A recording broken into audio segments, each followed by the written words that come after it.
Hello, my name is Elizabeth Hoffman. I am going to be doing a little training about implicit bias, specifically implicit bias against overweight or obese people, and exercise. So, yes, my category was exercise. So, do I think exercise is positive or negative? And do I view people who prioritize exercise in a better light than someone who does not?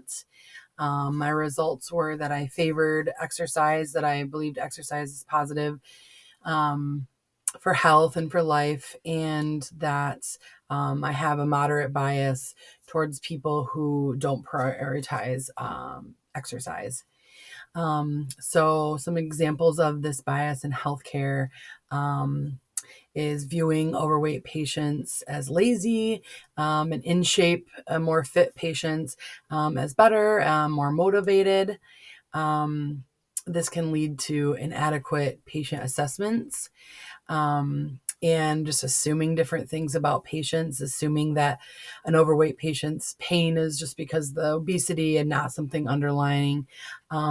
This can lead to inappropriate diagnosis. If we don't have a proper assessment, we can't do that more accurate diagnosis. Um, and it can lead to reduced time with patients. If a patient is overweight and a nurse has a bias towards that, she may not spend the proper time with them. Um, so the implications of health care bias in this group are overweight patients can be overlooked during assessments. As I had mentioned earlier, we can assume different things about their ailments. Um, Also, the same thing about physically fit patients. We can assume that they have certain capabilities or that they will be motivated to do their physical therapy at home, those kind of different things, when they might not be true. Um, Patients can be pushed too hard physically if a nurse really believes that their physical therapy or whatever the doctor has recommended for them. We might want to push them harder than they should be pushed. Patients can experience inadequate follow-up as well and may receive home care plans that aren't practical for them.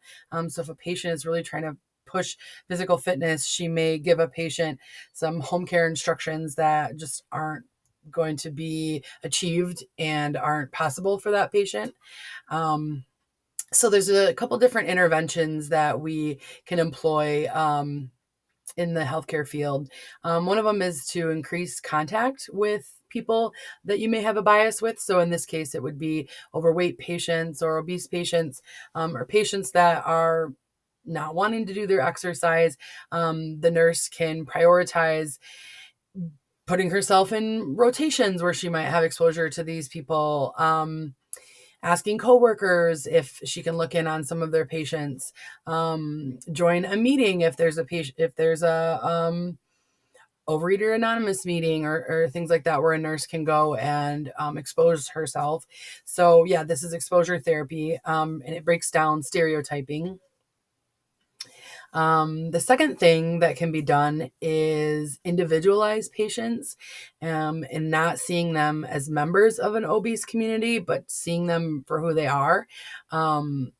This can help a nurse humanize a patient and meet them where they're at, and stop making assumptions about their physical capabilities. Thirdly, a nurse can do implicit bias training, whether it's offered by an employer or something she does on her own time. This gives the nurse the skills to recognize biases and work to eradicate them. And also in this, he or she can encourage her coworkers to do this training as well, and maybe do it with them together in community. Fourthly, the nurse can build up a partnership with her patients.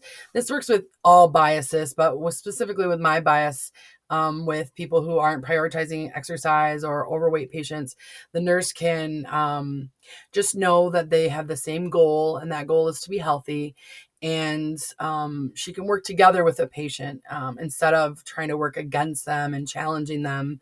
Um, And if we see people and our patients as equals, we can eliminate the biases, stereotypes, and any ill will that we may have. So yeah, lastly, just knowing and recognizing our biases is the first step to a fair and inclusive workplace. So I hope that helped. Thanks.